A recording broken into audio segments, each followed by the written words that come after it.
Hello and welcome to York Universe, the astronomy and astrophysics radio podcast, written and presented by the students, faculty, alumni, and friends of York University.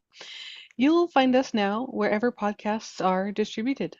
I'll be one of your hosts this evening. I'm Dr. Elena Hyde, and I'm joined tonight by a special guest who I'll be introducing shortly, Dr. Rachel Ward Maxwell.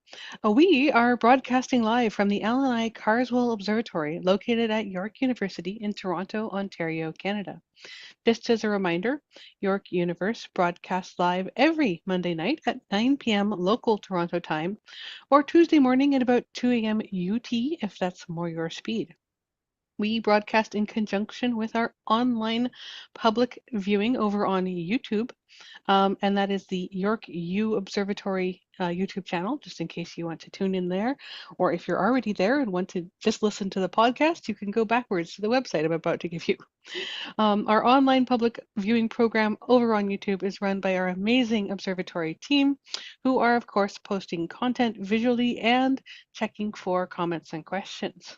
To navigate to the live show, find out more, or, of course, join us for one of our wonderful free Wednesday night viewings, you can go to yorku.ca/science/observatory. Follow the links to OPV, click on the YouTube, or, of course, just check out some awesome pictures and astrophotography.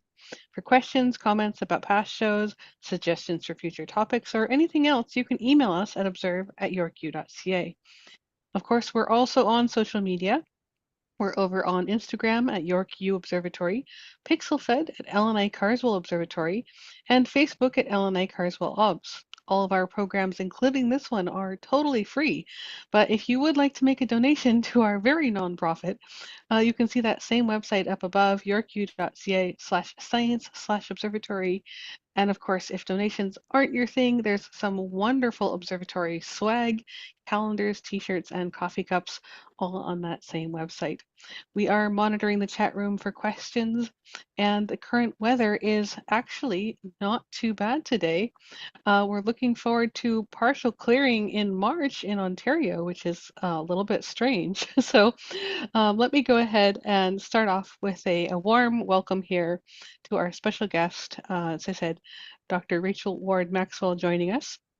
And she has worked as a science communicator and program developer for a variety of organizations. I couldn't possibly hope to cover it all here, but I'm certainly going to try. She's been on TV and radio, and of course now on a radio podcast.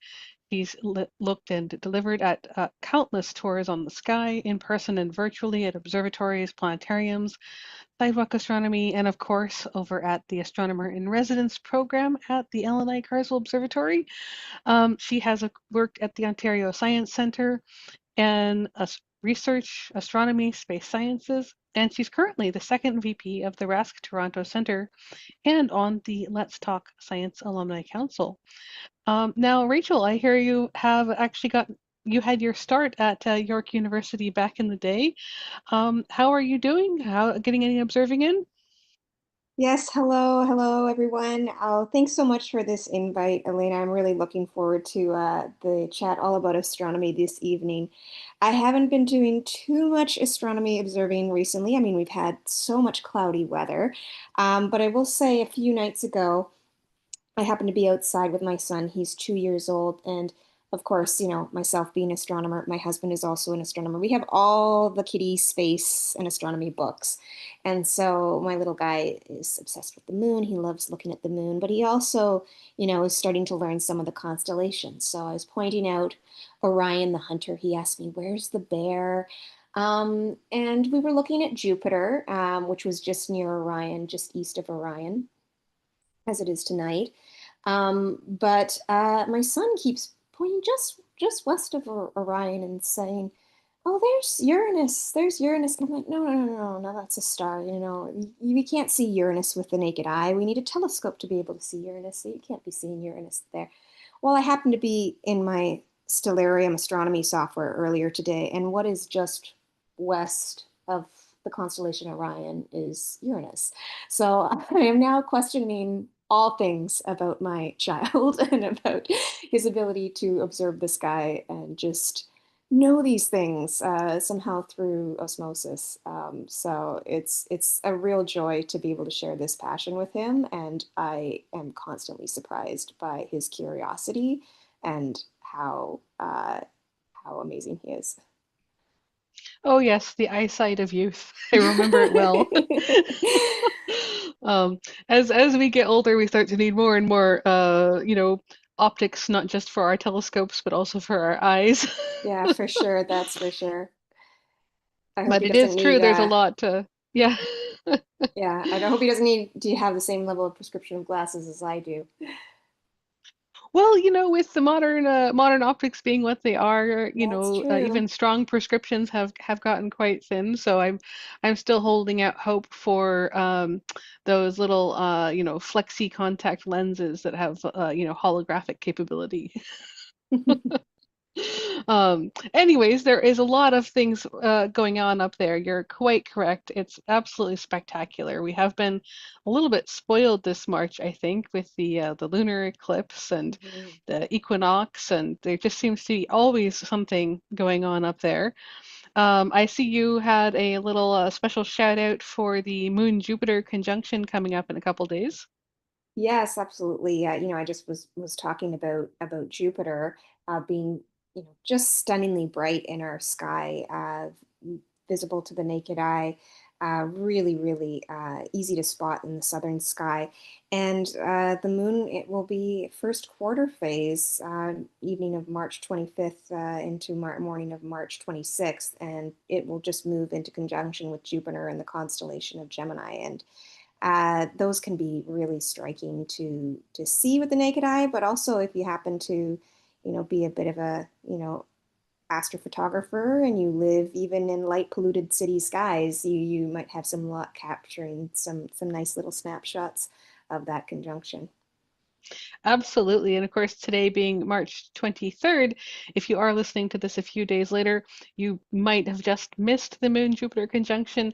Don't worry, it'll be good for a couple days. And as you say, they're so bright, it's very hard to miss them. But if you do have dark skies, and this is something I think we're going to talk a lot about in this episode, with the chances of aurora that we've been sort of looking at recently in Ontario and Canada, if we do get clear skies, we can certainly hope for that as well. And I know we will be talking about this, as I say, later, but do you have any little top tips for folks interested in seeing these much, much fainter objects? Yes, absolutely. I mean, you said it. The dark skies, the darker the better. We have to not only rely on local weather, but also space weather in order to able to see the northern lights, the aurora, and any faint objects in the sky. Really, are much improved by a darker sky. And I think too, one thing that I found really useful for if you're trying to see the Northern Lights, for example, and it is, been alerted that is going to be visible in your area due to activity that we're seeing on the sun. We're going to talk about this a little bit more a bit later, but using your phone, oftentimes we're told, put your phone down, go outside, just get out under the sky and enjoy being in nature. Now, that's all true, but in this case, I encourage folks to like try to take photos of the sky using night mode or dark mode on their phone. And that can, have the shutter open longer. It can allow more light to come in and actually capture um, what our eyes may not be able to perceive, which is that really faint glow of light from the aurora. And I know even, when I was astronomer in residence last summer, I was up at Killarney Provincial Park participating in that amazing program. And my first night there, clear night, thought I was like, I wonder what that is in the sky. It looks a little bit pink. Let me see. Took out my phone, ended up looking back at my phone later. Didn't even realize that that's what I was seeing. And then I had all of these awesome photos on my phone of the Northern Lights. So it is comes in handy, these devices. Yeah, and especially with how good that phone cameras have gotten in the last 5 or 6 years, I have been really surprised about how well just normal phone cameras have done in low light conditions, which is something as an astronomer I always used to wish for. So Yeah, especially if you can get a little tripod for it and just having it as steady as possible and just playing with the settings, you can get some really, really lovely shots just with the camera that you have on your phone. absolutely. And of course, as you say, there's always wonderful reasons to go ahead and look uppity. So if you're in the city, go for the bright objects. If you're out of the city or in a dark park somewhere with clear skies, try some of the dimmer things. You might get rewarded. Now Absolutely. we have a fun show tonight. I think we've got probably too many things that we want to talk about. As per usual, when you combine folks of like interests, all of a sudden things get very interesting. So we have a little bit of space and astronomy history. I figured we could do a couple fun this week in space and astronomy history items. Now, normally we would pick things from this week that go back in time. So what happened in this week a long time ago? But I think we'll try to do just a couple of these because we have so many awesome news items today. Now, Rachel, you had several that you were interested in. What do you want to start with? Well, I'll start with sort of on this day in history, March 23rd, 1965. NASA launched Gemini 3, and a Gemini program sort of being the bridge between Mercury and Apollo, sort of the precursor to getting astronauts to the moon. And that was NASA's first two-person space flight. Gemini 3 is the first time that capsule flew with a crew, and it was Gus Grissom and John Young, both very incredible, remarkable astronauts that were able to participate that with that mission. And actually, John Young ended up being the ninth person to walk on the moon and was as commander of Apollo 16. So, we might, if we have some time, talk a little bit about this upcoming Artemis moon mission, which we're all very excited about. So I thought that was a nice little historical tidbit that ties into what we will hopefully be making history again in a week or so. Yeah, and it is worth noting this is, 1965. Hmm. This was a while ago, and Yeah, it is really quite something that as humans out there exploring, we got so far, and then we lost so much of our capacity to send people into the moon. And now we're yeah. finally starting to regain that a little bit with this upcoming Artemis mission. But 1965, this was the first two astronaut mission, I believe, Hmm. for Yeah, the US. So they finally had the ability to send more than one person. yeah. So you can get double the amount of things done. And now we're sending four. And now So, we're sending four. I mean, that said, they did send four quite a few other times. Um, oh, well, like to so low Earth orbit, yes, not to the moon yes, though, but yes. no, Yeah, exactly. yeah. And watching how these missions came about, and of course down to the launch vehicles, which are really interesting because now we have the SLS. They were using the Titan, I think it was a Titan 2 back in Mm-hmm. the Gemini era. Mm-hmm. And this was, all based on sort of a cooperation between the sort of the space race, the military rockets that have been developed, and I think Titan was a rocket developed off of a missile, if I'm remembering that I correctly. wouldn't be surprised. Yeah. Which, so they literally are strapping themselves to a, not directly a missile, but something based on a missile and shooting themselves into space. This um, extremely adventurous mode of exploration. Hmm. Yeah, absolutely. You had a really interesting historical event that happened as well that you came across that you wanted to talk about. Oh, yes. Well, outside of launching, and of course we can talk about the moon a lot, I think, because it is funny, but every time we think we know something completely. We go and find water in its south pole. No, that's just the moon. So, speaking of discovering things, I wanted to go back a lot farther. So I'm taking us back, back, back, not just tens or decades. Uh, we're going back away from the 1900s, away from the 1800s. I'm going all the way back to 1655. So 1655.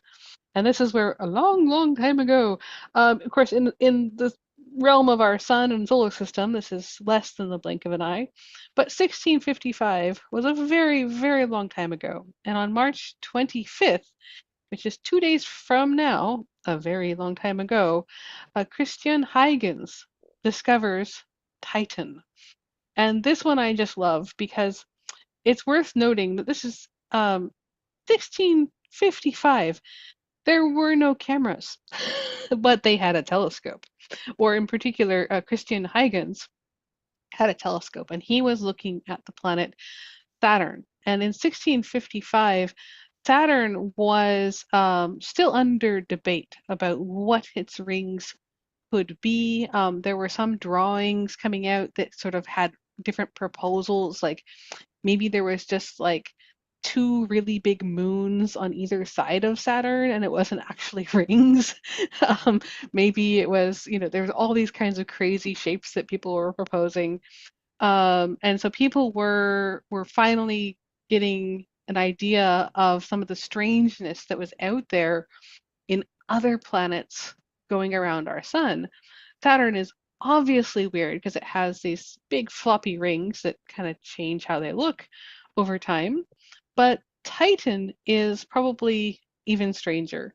So in 1655, which is again, there no cameras, so they were making drawings, and actually there's some really cool, if anyone ever wants to go look this up, there were some really neat techniques that people were using to make drawings in the dark from eyepieces with no cameras.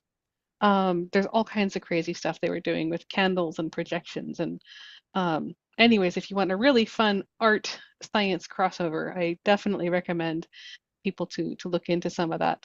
So Christian Huygens was a Dutch astronomer, and he was sort of fascinated by Galileo's discovery of these giant moons, which had happened not that long ago. So 1610, Galileo had discovered or rediscovered the four largest moons of Jupiter, which of course had been, I believe at least three of them had been previously documented by Chinese astronomers. But in 1610, it's not clear Galileo knew about that. So 1610, we had all kinds of Galilean observations and discoveries happening, lots of excitement.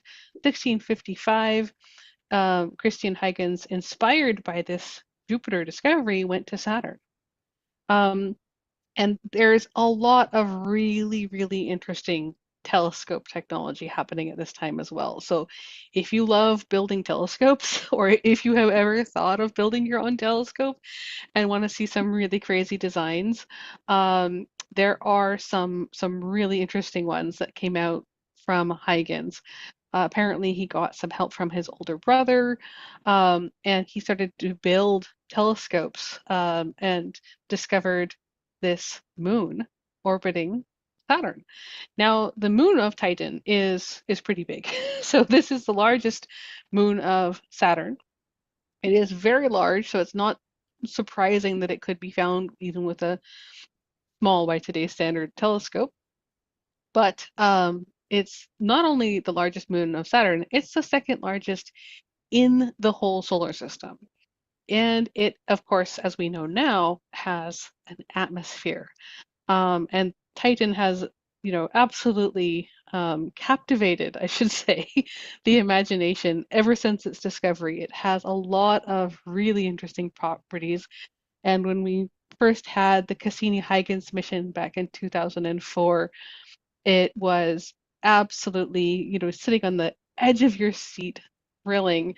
They found liquid hydrocarbon lakes in Titan's polar regions. Its thick atmosphere, had a super rotation. It has very few impact craters, which, if you've been into space, is really weird because to not have impact craters, your surface must be doing something to renew itself. Mhm. Possible cryovolcanoes, and I say cryovolcanoes because Titan is really, really cold. And this is the one of my other favorite things that I always like to put in whenever you're talking about Titan. It's this enigmatic moon with a thick atmosphere and lakes and possible volcanoes, but it's so cold. Everything is not what you think it is. So the um, the water cycle on Titan is not water. So at that temperature, water is more like a solid, and it has methane in its atmosphere. It's mainly nitrogen and methane. And we think it has something like a methane cycle that's kind of like Earth's water cycle, where water gets evaporated and forms clouds and rains down. We don't know exactly how this works. So, of course, a lot of people after Cassini-Huygens really want to go back to Titan. And I believe the next one's called Dragonfly, but I could be wrong. That sounds right. Yeah, it I'm pretty is sure. super, yeah, super exciting. And of course, there have been many, many stories and fiction and science fiction, and in written into the margins of legitimate astronomy science texts about what could be in there, what kind of life might evolve in such a incredibly cold temperature. And of course, getting all started off way back in 1655 by Christian Huygens. Um, Absolutely a ton of fun. Yeah, that probe deservedly named after Huygens to reveal all of those incredible things about Titan. I can't wait to go back and find out more. Yes, and as we do develop additional space missions, it is worth mentioning that with these uncrewed probes and orbiters, we can often find out so much information that normally we really wouldn't be able to get because sending a human to Saturn is a bit of a long shot at this point. So we're not quite there yet. We're still working on sending humans back to the moon, which is literally the closest thing to Earth. Yeah, Um, so if you were to wait for a human to get out there and explore Titan, you would be waiting for a long time. yeah, absolutely. Um, Not I that we don't can, love human exploration. no, no, I was going to say that seemed like a good segue to the news item about Artemis, but if there was something else you Yeah, wanted go for it. to cover first. Yeah, so it's been in the news a lot.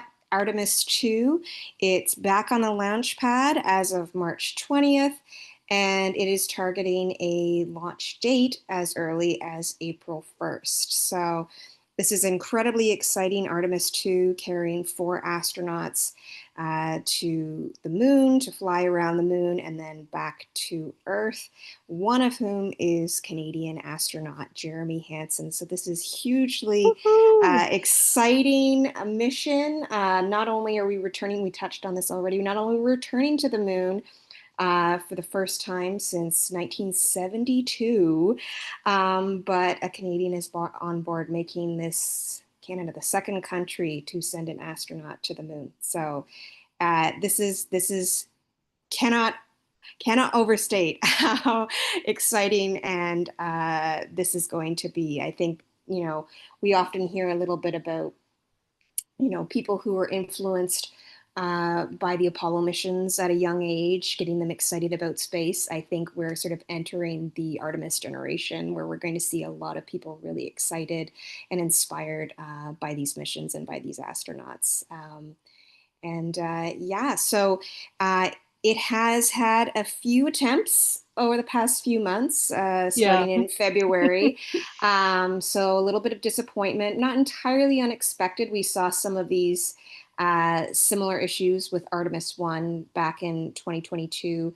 And Artemis 1 ended up having a very successful, uncrewed uh, space flight to the moon and back to Earth. So this is the first time astronauts will fly aboard in the Orion capsule on that Space Launch System SLS rocket, Elena, you were just mentioning.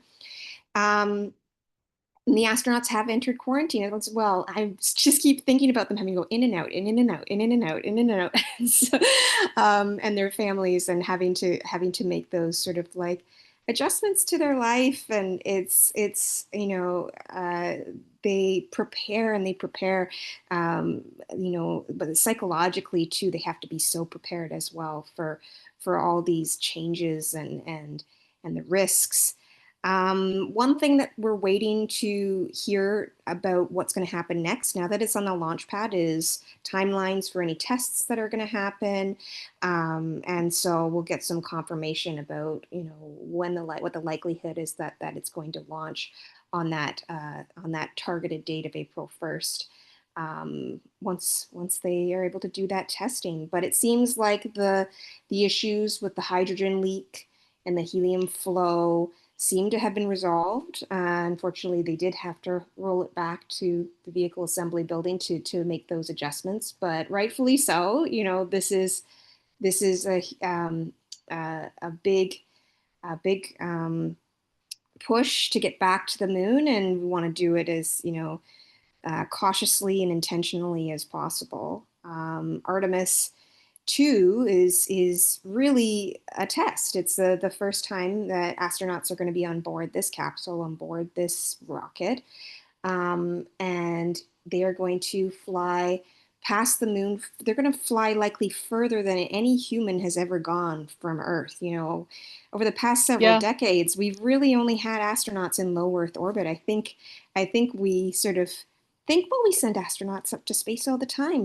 Some of them live, almost a year on the space station. This is very different. Going to the moon, I mean, the moon is so much farther. I mean, the space station is what, 400 kilometers away, and the moon is Oh, 325,000 kilometers away or something like that. yeah, and it's Yeah. hard to visualize because a lot of times people don't think about how far away the moon is. And Hmm. this is one of those ones where I do actually invite people to draw it out themselves, because when you see a real picture of the size of the Earth and the size of the moon Yeah. to scale with the distance, what you'll see is that if you had like an 8.5 by 11 sheet of paper, if you put the Earth as a little tiny, like, I don't know, like the circle the size of an eraser on the back of your Hmm. pen, you'd have to put the moon almost all the way on the other side of the piece of paper as a little tiny dot. There, Wow. it Yeah. it really is very, very far away from us, and the fact that it looks close sometimes when it's on the horizon is an optical illusion. Yes. So, Which um, we don't fully understand too. So as I mean, there's been some sort of debate as to, oh, is it foreground objects, or is it something that's happening with our brain and the perception? And it's, but evidently the moon illusion also happens for astronauts who are in space too. So it doesn't quite yeah. have something to do with it's not quite foreground things. It's something Well, else and that's there happening with the way our brain perceives its distance from us. exactly, and art Yeah. that's worth mentioning is that human perception can be very, very, very wrong, and Yes. it's never quite so wrong in the same way for so many people as when we look at the moon, Yeah. especially on the horizon. And if you ever want to break the illusion, there's a great way to do it. You just hold out one arm at arm's length, and you stretch out as far as it can go, your elbows straight, and you hold up your pinky finger all the way stretched out, all the way stretched out. And then you use your pinky finger to block the moon. Mhm. And it will work and it will break the illusion, because your pinky finger outstretched at arm's length is about 1 degree in angular size, Yeah. which is enough to block the moon. But it will break the illusion temporarily. So if you like optical illusions, and like playing with them. I would very much invite anyone to try to break that. And it should work even for astronauts on the space station. Yeah, I have another little trick that I've tried for, and this is fun for any kids who are listening or anyone who's, flexible, is that if you stand with your back to the moon and you sort of bend forward and look at the moon through your legs, like upside down and through your legs, it will break the illusion as well because it's like your brain can't do what it needs to do. The visual information that's coming in through your eyes and sending the messages to your brain, because you're sort of like upside down and backwards, it affects our ability to perceive it. And I've actually tried it, and it's almost like the moon kind of springs smaller. It's like the brain is like, wait, Yeah, what is happening? What are you trying to do here? exactly. So Well, that's yeah, it goes to show how much of our vision is actually created by our brain and not our eyes. yeah. Because there's a related, because you said optical illusion, there's a related one that you can do. If you want to really disorient yourself, you can put on glasses that will flip everything upside down. Oh, And this is a trick that they actually convinced people to do. mm-hmm. Wearing glasses that make everything look upside down. They flip the world so the world is Wow. upside down. If you wear those glasses for a couple days, your brain will flip everything around for you. Holy And cow. within a couple days, everything will look right side up to you. And then if you take the glasses off, Oh dear. it takes another couple days for your brain to That's adjust. fascinating. But our brain puts these images together, and the amount of information your eyeball receives is just a fraction of what you think you see. Hmm. Most of what we think we see is actually just what our brain has constructed. So I love illusions, and I'm so glad you mentioned it. Yeah. I do want to just mention too, highlighting Canada's role. I touched on it, but Canada's role with this mission is just the first piece of Canada's Oh, involvement with before we Artemis. do before we Yeah, do Canada's role, which this is really important, yeah. I want to make sure we spend time on this. I just want to remind everyone because we are halfway. um, that everyone, you are listening to York Universe, broadcasting live from the Allan Carswell Observatory, located at York University in Toronto, Ontario, Canada. If you'd like to know more about our show, or of course, navigate over to the online public viewing for live imaging and wonderful astrophotography, that's yorku.ca/science/observatory.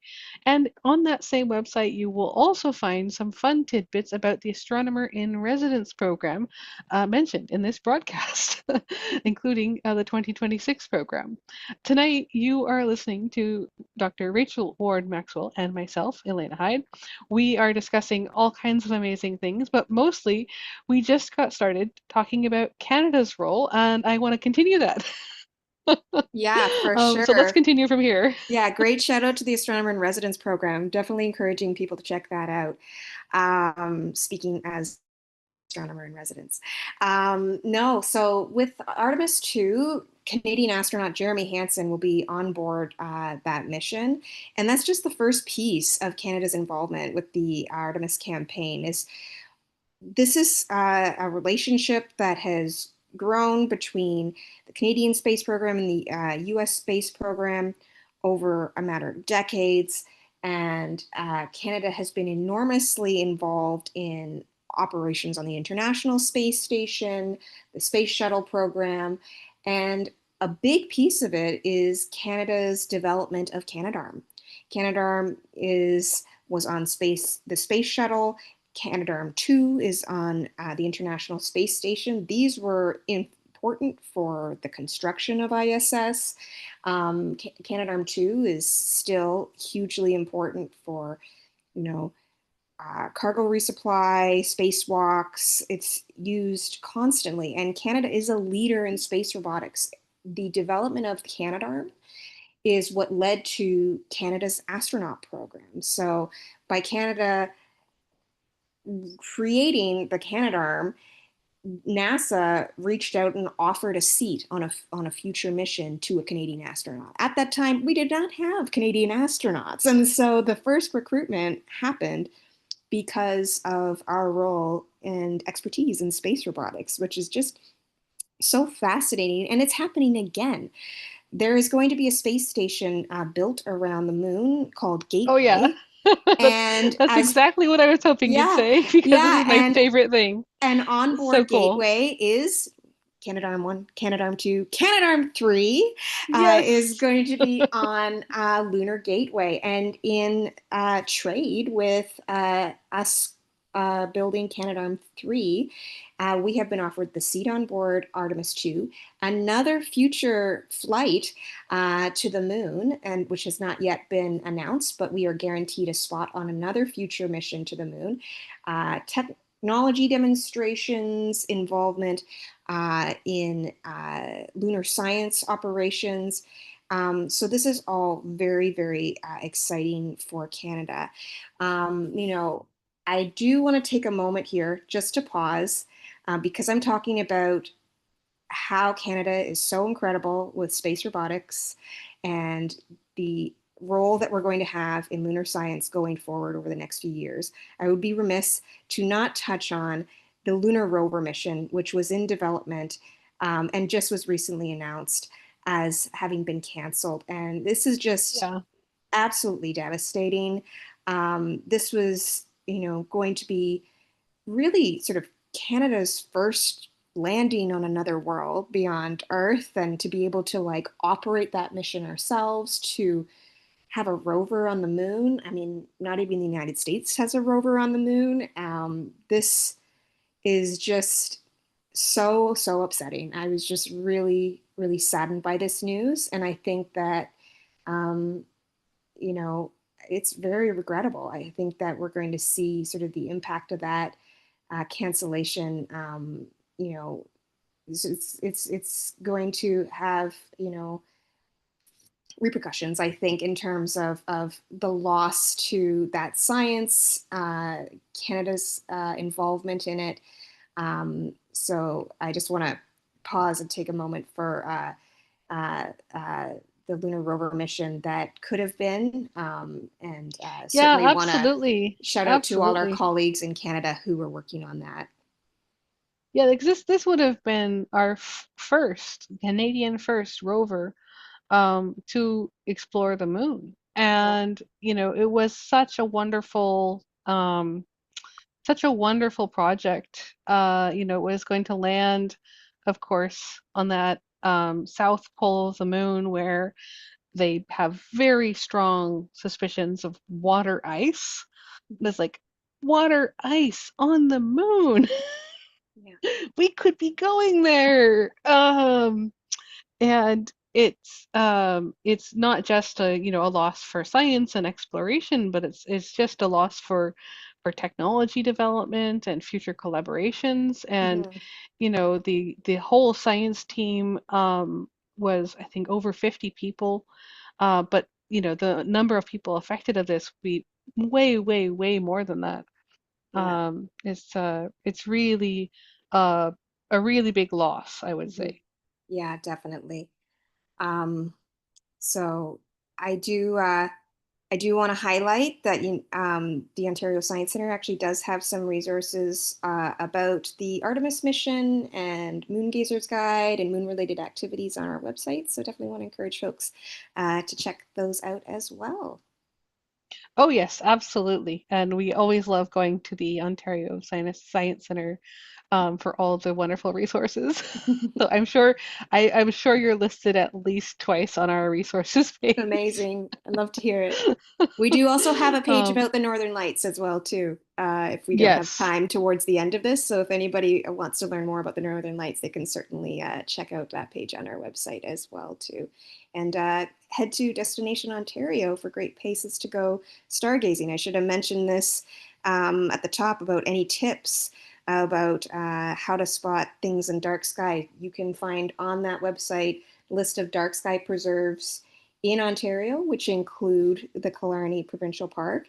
And the Allan Carswell Observatory is also listed on that website. It's a great place to observe the excellent. night sky. So it is an excellent resource for capturing sort of like all the amazing spots Yeah, Manitoulin Eco Park, like lots of really, really great dark sky locations in our province. So I encourage folks to check that out as well. Wonderful. Now, I will give a little update since we're talking about, sort of checking things out. I do want to just give the observatory update that if anyone is listening to this live on Monday, March 23rd, which is, I can make sure, yes, it's really March 23rd already. If you really are listening to this live, if you want to go on the Allan Carswell Observatory regular tour, they will be happening this Wednesday as well, regular observatory tours in the domes. And in-dome tours, unlike outdoor tours, can happen no matter what the weather is. You can always go in and check out the telescopes, even if it's raining. We just won't open the domes. Now we have also, as mentioned or alluded to, we have the Astronomer in Residence program again. That's AIR, or Astronomer in Residence, Allan Carswell Observatory, working with Killarney Provincial Park. We try to send astronomers out to a dark sky preserve every summer to run fun programming. So if you're going camping in Ontario, find yourself near Killarney Provincial Park, or if you're an astronomer and want to go not quite camping, but staying in a nice apartment next to telescopes in a dark sky preserve, check out the Astronomer in Residence program on that same website, yorku.ca/science/observatory. We are always looking to bring more interest and find new people to go up and fill out the wonderful online blogs. The AIR applications are open now for summer 2026, but they will close by the end of April. We are very much hoping that the good aurora conditions will continue because at a dark sky preserve, you do get the dark sky part of it a Mhm. little more often than we do here in Toronto. Now, as we go into summer, I will just give a little shout out and say, we are going to be closer to the solstice than the equinox for most of that. So we do lose just a tiny fraction, but we can still hope. And I thought that might lead us into a little bit of a Northern Lights discussion. Yeah, sure. We can chat about that a little bit more detail. So we've been talking about the Northern Lights quite a bit, the Aurora Borealis. There are also the Southern Lights, Aurora Australis. I'm sure, Elena, maybe you have had a chance to see those during your time living in Australia. Very, very briefly, I was a little too far north. Ah, You do kind of need to be down in Tasmania to get the best of it, but I did see just the tiniest little peak. Um, Very, very amazing. fun. Yeah, so they're concentrated near the poles because we have activity from the sun, these coronal mass ejections, this material, plasma material that's ejected from the sun, travels towards the Earth, interacts, disrupts the Earth's magnetosphere, leading to these geomagnetic storms. And then, as the highly energetic particles interact with the atoms in our atmosphere, oxygen, nitrogen, those atoms become excited and then release energy in the form of different colors of light, depending on what layer of the atmosphere they're in. So, the height of the atmosphere and how energetic the particles are and what the composition of the gases are. And that's where we get the reds and the greens and sometimes the purples and the pinks and all sorts of different beautiful displays of lights in our sky. And they're typically concentrated near the poles because our magnetic field lines funnel towards the poles. But when the sun is enormously active, which is what we've seen in recent years due to it being at the peak of its 11-year solar cycle. It's been very, very active, and that can cause the aurora to extend even further south to lower latitudes than typically see them. And just very recently, a coronal mass ejection hit the Earth last Friday, ended Hmm. up causing a G3 geomagnetic storm on a scale of 1 to 5. So pretty significant. There was auroras seen across northern Canada. I think some even maybe extended into parts of the United States if the conditions were favorable with dark skies and clear skies. Um, but really incredible, and that may continue over the next day or so. It's tapering off in intensity. But as Elena alluded to, the solstice is, maybe less likely to observe the northern lights, the aurora, and that's due to something called the equinox effect. Aurora season is typically sort of defined as being sort of near the fall and spring equinoxes, and it's really kind of due to geometry and magnetism. It's kind of the Earth and the Yep. Sun are very favorably aligned in such a way. Their magnetic fields are favorably aligned. The uh, geometry of their axes are aligned in such a way that not only do you get those highly energetic particles racing towards our poles um, uh, more effectively, it almost the way that our magnetic fields work, it's almost like the opposite ends of a magnet attracting, really drawing those particles in and sort of driving them uh, towards the Earth's poles and interacting very intensely with our atmosphere. And so, definitely encourage folks to, there's lots of different apps that can alert you to sort of rural activity in your area. Sometimes, the Weather Network will write articles sort of referencing activity on the sun that may give rise to aurora that might happen over the next few days. Typically, once we see an eruption or a prominence, pardon me, a solar flare or coronal mass ejection on the sun, that usually gives us 2 to 3 days warnings, sometimes less if it's going really fast, but it gives us a little bit of advanced notice that the speed at which the particles are traveling will eventually reach Earth, and they can kind of model like, where's it Earth directed? Is it going to impact the Earth, and what is the effect that that's going to be? And we get this incredible entertainment, these beautiful aurora that we get to see in our sky. And I think, you know, getting to see them, it's one of those phenomena that just one, it encourages people to get outside, to just try to go out and observe the sky. And, it's just awe-inspiring to see them. I remember seeing them in October 2024 and just gasping. There was one moment where I could even see them naked eye over my house. I just couldn't believe it. And yeah, it really just kind of these moments where we can sort of collectively look up at the night sky together and just sort of it's just awe-inspiring, and it really can give a sense of um, connection with the universe and with one another. And I think that, um, while, some may go aurora hunting and maybe be disappointed that you didn't get to see them, you still got to be outside and look up at an incredible night sky. And there's so many, as we talked about right at the top, or off the top of this, there's so many incredible things to see. And, honestly, I'll say it. One of my favorite things to observe in the night sky is the moon.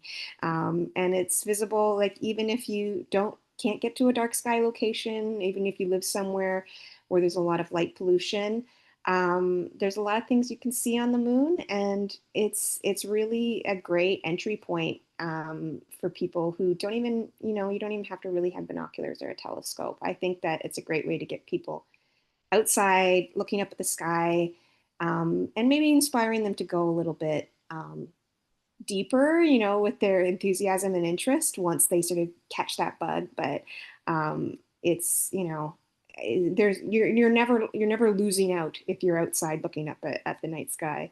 That's what I think anyway. Definitely encourage anybody who has had the opportunity to see them, who's listening, to just reflect and sort of what that was like and how did they capture that moment and how it made them feel. Yeah, exactly. And this is one of the great overlaps as well that we see often in astronomy.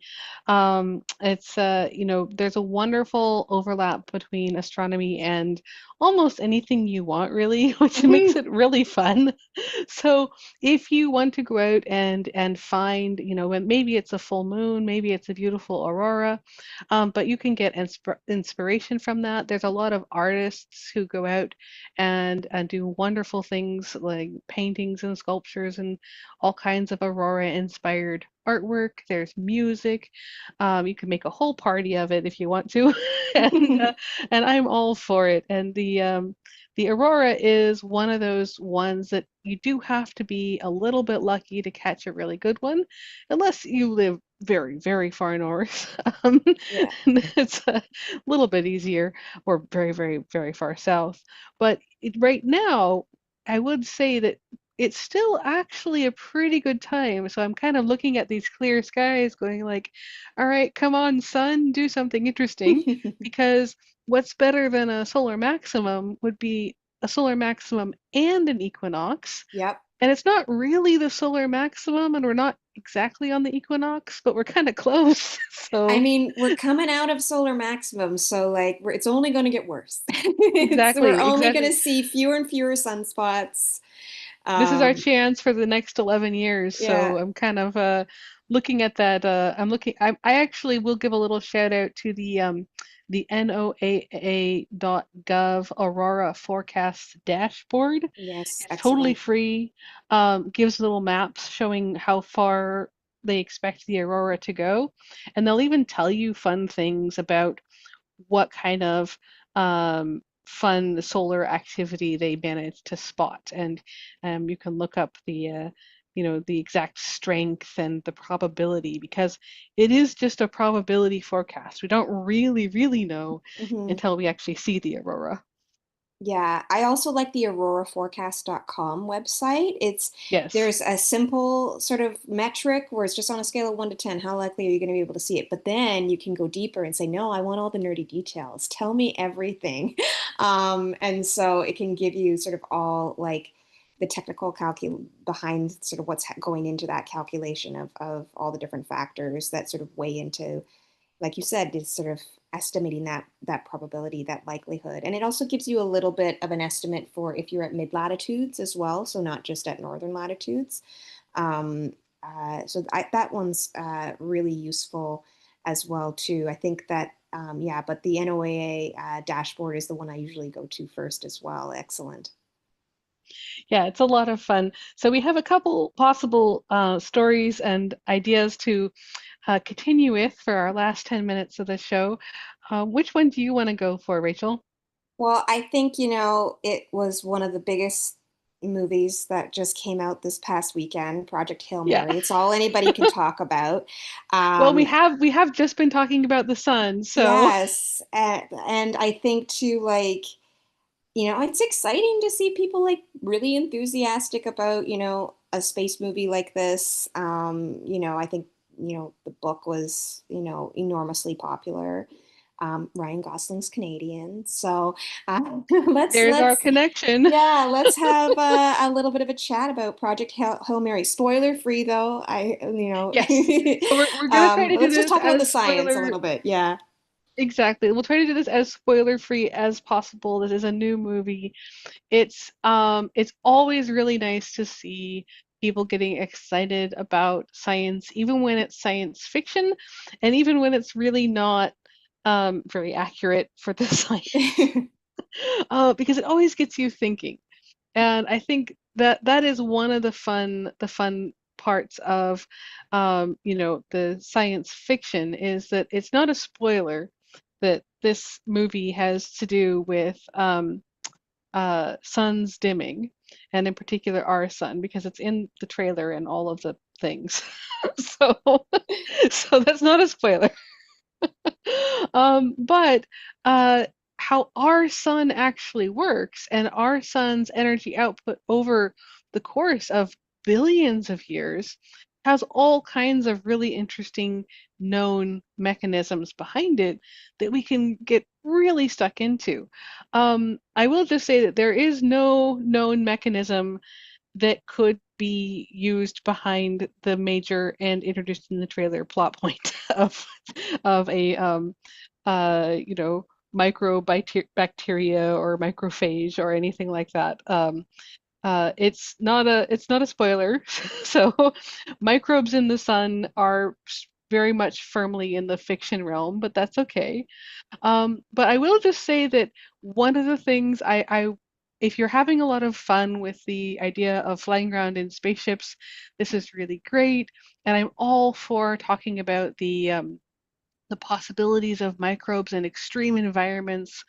While microbes in the sun might be fiction, we have lots and lots of very actually reasonable theories for possible microbes that could be in the atmosphere of Venus or on Mars or in Titan, which we talked about in this episode. Yes. But the one thing that's also not really a plot spoiler because this is very secondary is that I will just call out that the lone genius who knows everything and does all the science by themselves is not very true to science. And that kind of portrayal of the research process always makes me a little sad because one thing as a scientist I've learned over and over again is that the best way to solve a problem is to open it up to as many human brains as possible, whether it's operating things in the observatory, or maybe you've heard of the Galaxy Zoo Citizen Science Project. Um, a lot of these have really, really taken off, and I think a lot of us in science education have kind of worked to break the myth of the lone genius, um, Yes. which is it's like no, not even Einstein.